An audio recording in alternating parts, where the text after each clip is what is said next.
नमस्कार दोस्तों, कैसे हो आप सभी।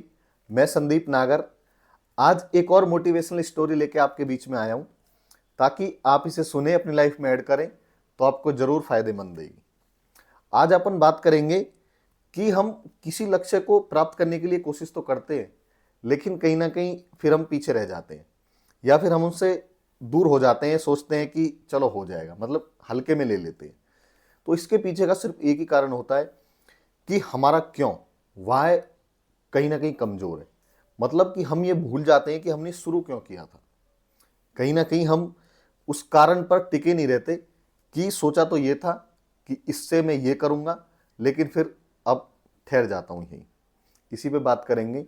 देखिए क्या होता है जब कोई भी व्यक्ति कोई सपना देखता है। आज अपन बात करेंगे, एक लड़का होता है गौरव नाम का। वो कुछ बड़ा करना चाहता है, बहुत बड़ा करना चाहता है लाइफ में। सपने देखता है कि वो यूपीएससी को निकालेगा, लेकिन क्या करता है, यहाँ से दिल्ली जाता है, वहाँ कोचिंग लेता है, दो एक बार वो वहाँ पे पेपर देता है तो वो विफल हो जाता है। निराश होकर वापस घर आता है और बोलता है कि मुझसे नहीं हो पाएगा, मैं इसके योग्य हुई नहीं, मैं इसके लिए बना ही नहीं। वो बड़ी सरलता से बोल देता है, लेकिन वो ये भूल जाता है कि उसने स्टार्ट क्यों किया था। उसने सोचा क्यों था कि मुझे यूपीएससी में जाना है, मुझे देश के लिए कुछ करना है, मुझे वहाँ पे सेवाएं देनी है। जब वो भूल जाता है तभी उसके दिमाग में ये आता है। यदि वो उसको याद रखता कि विफल ही तो हुआ हूं, failure is the part of life. यदि आप कुछ भी काम कर रहे हो तो फेलियर तो उसमें आना कोई बड़ी बात नहीं है। हमारे कोई भी ड्रीम्स में फेलियर तो आते ही हैं। आप किसी की भी स्टोरी लेके देख लीजिए, किसी को मंजिल एक बार में बड़ी मुश्किल मिली होगी, मिलती नहीं है। तो इसलिए यदि वो घर आने से पहले ये सोच लेता कि मैंने ये शुरू क्यों किया था, कहीं ना कहीं उसका जो वाय था, मतलब जो उसका एक सपना था क्यों शुरू करना है, वो कमजोर पड़ गया। उसने उसे हल्के में ले लिया। तो फिर क्या हुआ, डिसीजन ऐसा निराश होकर बना लिया कि सीधा घर आ गया। फिर उसको यदि किसी के माध्यम से पता चले या वो खुद रिमाइंड करे, या तो घर की कंडीशन हो सकती है, या उसका खुद का सपना हो सकता है, या किसी ने उससे कुछ बोला कि तू ये नहीं कर सकता, फिर उसने बोला नहीं मैं तो कर सकता हूँ।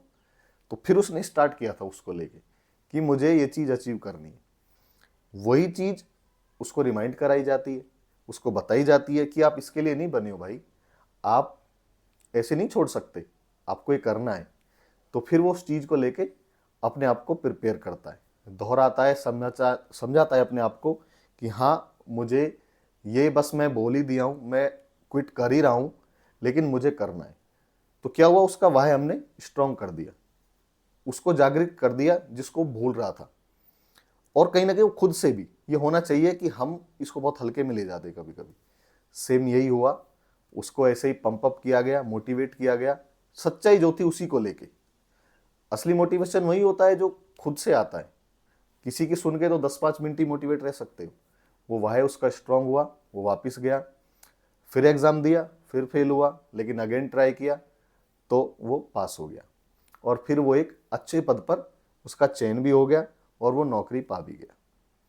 देखिए इससे क्या होता है, क्या पता लगा इससे, ये कि हमारा जब वह होता है, मैं बार बार रिपीट इसलिए कर रहा हूँ, हम यदि इसको हल्के में ले लेते हैं तो फिर हम वापस पीछे चले जाते हैं।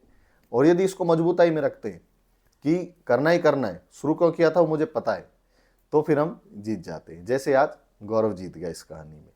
इसलिए अपने वाह को हमेशा एक्टिव रखो, स्ट्रांग रखो, कभी भी निराश मत हो, फेलियर से डरो मत कि जरूर करूंगा, एक ना एक दिन जरूर हो जाएगा, समय लग रहा है कोई बात नहीं है, लेकिन मुझे पता है मैंने स्टार्ट क्यों किया था और मैं अंत भी करूंगा और एक अच्छे परिणाम के साथ करूंगा। यही सब हमें सोचना चाहिए, तो रिजल्ट बहुत ही ज़्यादा पॉजिटिव आते हैं।